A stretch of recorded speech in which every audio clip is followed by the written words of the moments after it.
जी नमस्कार, मैं हूं विपुल कुमार और आप देख रहे हैं सूर्य विहार डिजिटल न्यूज।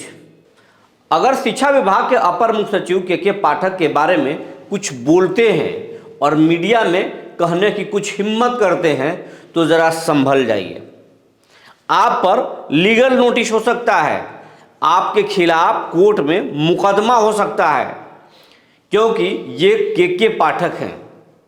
इनके काम करने का अंदाज अलग है।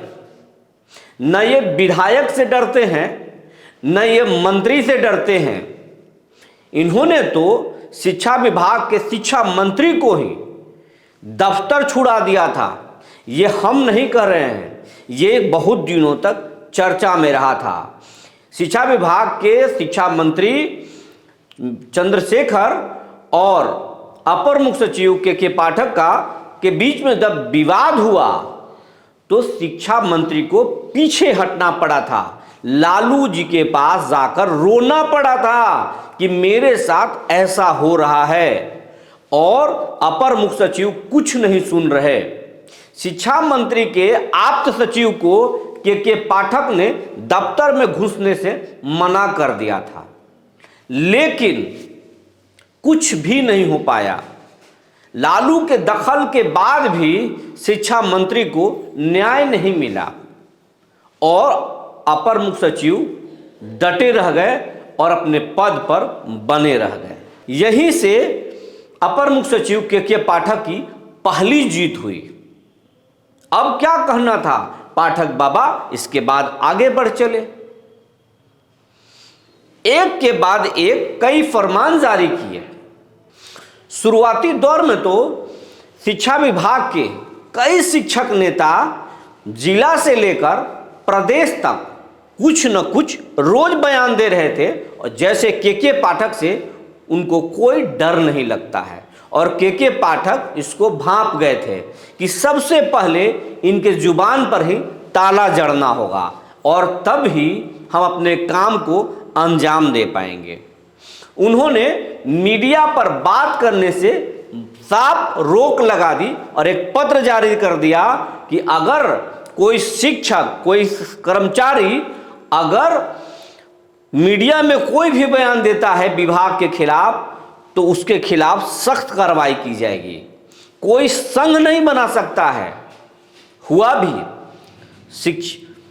अपर मुख्य सचिव ने जब चिट्ठी जारी किया तो नेताओं के सांप सूंघ गए। कोई बोलने को अब तैयार नहीं है। इसी दौरान एक बीपीएससी शिक्षिका, नवनियुक्त शिक्षिका, संघ बनाने की घोषणा मात्र की थी और ये घोषणा करना उस पर भारी पड़ गया। उसका नियुक्ति के पाठक ने रद्द कर दिया। फिर क्या था, सारे शिक्षक डर गए और समझ गए कि ये के पाठक बहुत खतरनाक हैं। हालांकि के पाठक को जो जानते हैं वो आज से नहीं वर्षों से जानते हैं। उनके काम करने का अंदाज ऐसा ही है।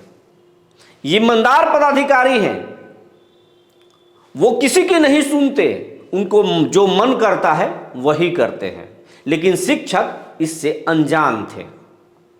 हालांकि कभी कभी गाहे बगाहे के पाठक हमेशा चर्चा में रहे हैं, क्योंकि काम करने का तरीका ही अलग था।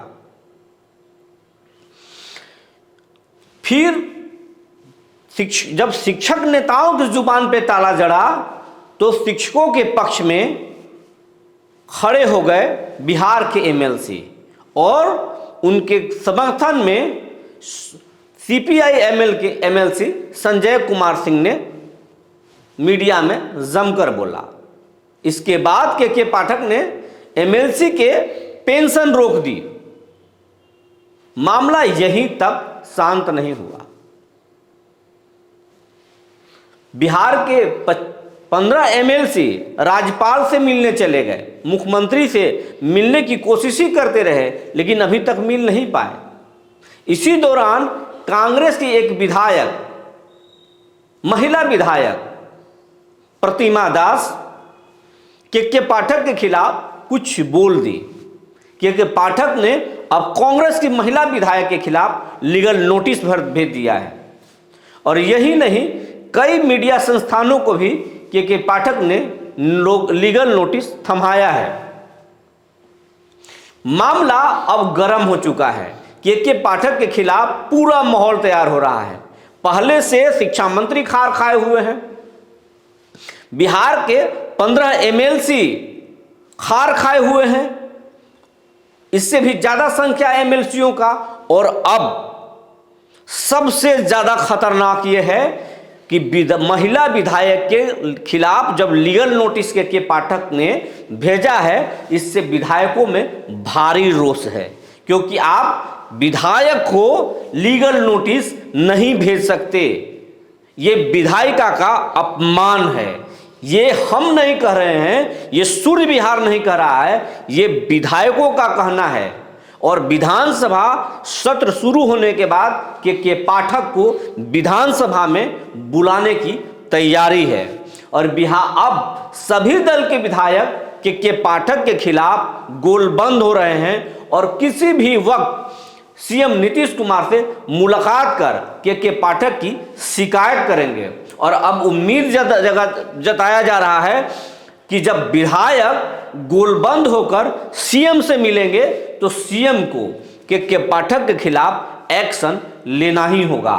अब वो तारीख और दिन नजदीक आएगा जब के पाठक को शिक्षा विभाग से विदाई होगी और किसी भी वक्त बिहार के विधायक सीएम नीतीश से मिल सकते हैं और मिलने के बाद सीएम इस पर कड़ा एक्शन लेंगे।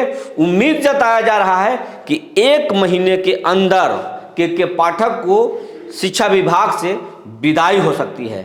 हालांकि ये पहली बार गोलबंद नहीं हो रहे हैं, महीनों से के पाठक के खिलाफ साजिश चल रहा है, उनके खिलाफ गोलबंद हो रहे हैं, लेकिन नीतीश कुमार का बर्दाश्त प्राप्त है के पाठक पर। इसीलिए के पाठक अपने अंदाज से काम कर रहे हैं और वह स्कूल पहुंच रहे हैं।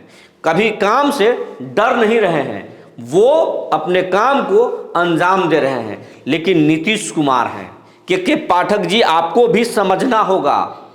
नीतीश कुमार को कोई समझ नहीं पाया है। अगर आप भी नहीं समझ रहे हैं तो आप संभल जाइए और समझ लीजिए। नीतीश कुमार कभी घाटे का सौदा नहीं करते हैं। जरा सा घाटा होता है तो नीतीश कुमार तुरंत डिसीजन ले लेते हैं, वो पाला बदल देते हैं एक से नुकसान होने के चलते। तो अगर आपके वजह से सरकार पर आंच आई और उनके विधायक नाराज हो गए तो आपको भी नहीं छोड़ा जाएगा और आपका विदाई भी तय है। जो जानकारी निकल कर आई थी हमने सूर्य विहार के दर्शकों को बता दिया। आगे जो जानकारी निकल कर आएगी फिर हम आपको बताएंगे। तब तक के लिए धन्यवाद।